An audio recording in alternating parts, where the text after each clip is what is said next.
In today's video, I'm going to teach you how to change account age or date of birth on Outlook. By the end, you'll know exactly where to go and what to click so your birthday is updated across your Microsoft account, which also affects services like Outlook, OneDrive, and Xbox.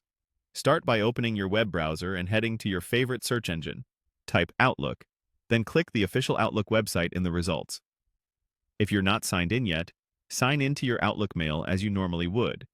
Make sure you're using the account you want to update, especially if you manage more than one Microsoft account. Once you're in Outlook on the web, look to the top right corner of the page. Click your profile picture or the circle with your initials. A small menu will appear. Choose My Profile. This will take you to your Microsoft account profile page, often in a new tab. That's where Microsoft keeps your personal details, including your date of birth. On the profile page, look for the option that says Edit Profile Info and select it. Depending on your security settings, Microsoft may ask you to verify your identity with a quick code or confirmation. This is normal and helps protect your account. Now you'll see fields for your personal details. Find the section for date of birth.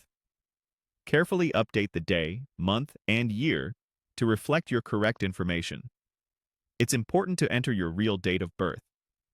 Microsoft uses it for age-based features and compliance requirements. If your region's date format looks different from what you expect, focus on the labels for day, month, and year to avoid mistakes. When you're done, click Save. Give it a moment to process, and watch for any confirmation message on the page. If you don't see the changes immediately, try refreshing the profile page or signing out and back in. Sometimes it can take a short while for updates to reflect across all Microsoft services. A few quick tips before we wrap up. If your account is part of a family group or was set up as a child account, you may need approval from the family organizer to change age-related settings.